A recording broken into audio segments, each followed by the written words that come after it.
Welcome to VOP News Update. I'm Moses Humphrey. The National Association of Resident Doctors, NARD, has declared a total and indefinite strike action. The association revealed this in a statement made available to newsmen.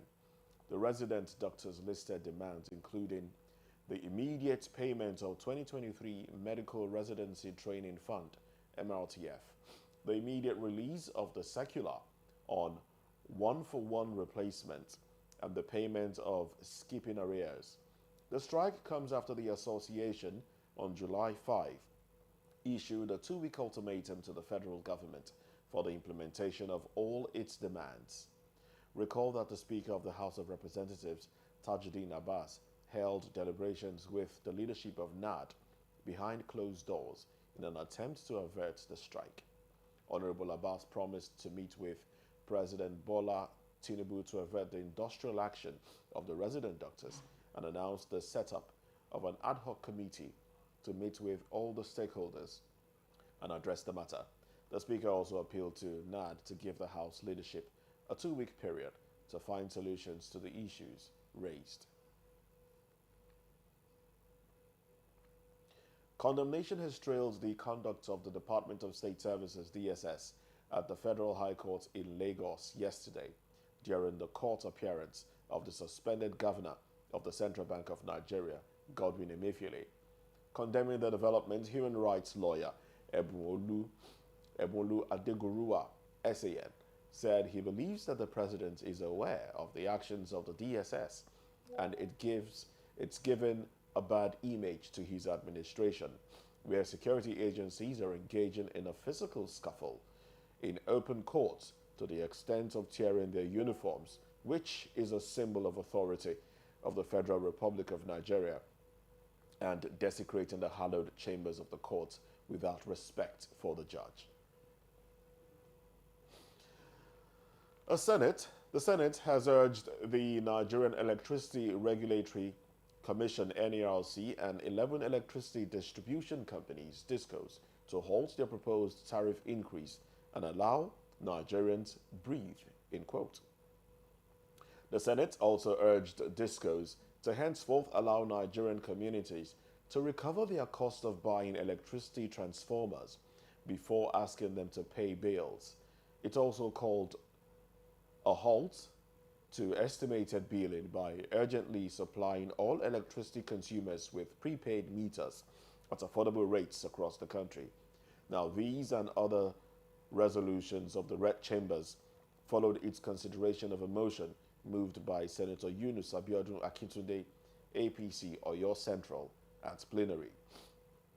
Senator Ekpenyong Gasuko, Jimmy Kuta, David, Ikpalibo Harry, Banigo, and Abba Moro, in their contributions, supported the motion.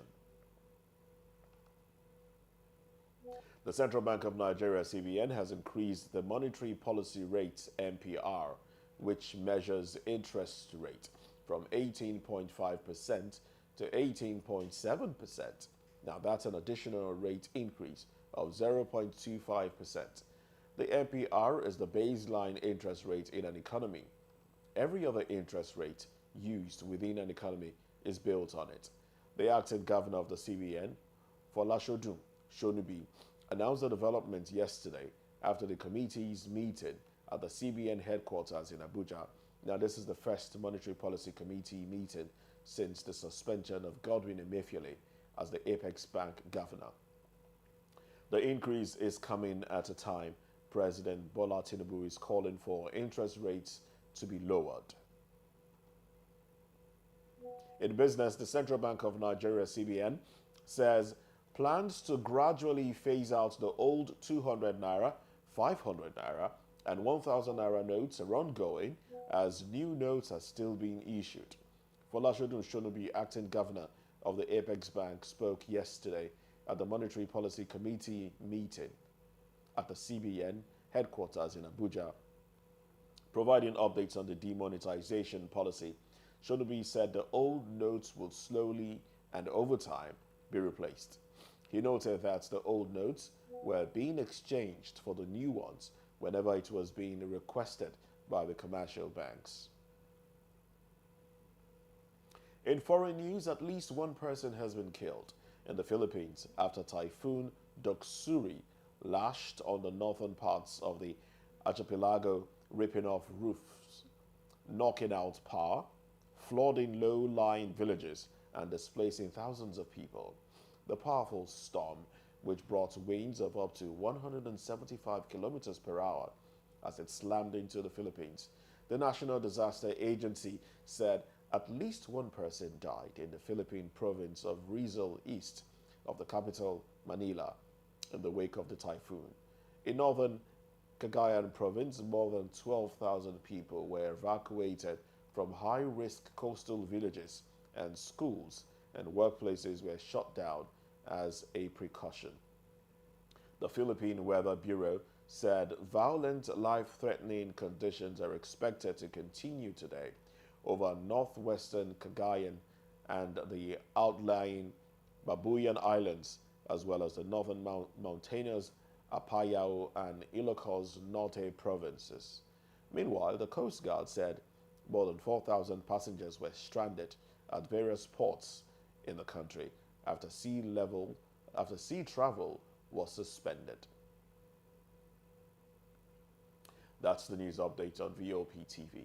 We'd like you to subscribe and engage us on YouTube. It's Voice of the People TV, and on other social media channels, it is at VOP TV Live. I'm Moses Humphrey.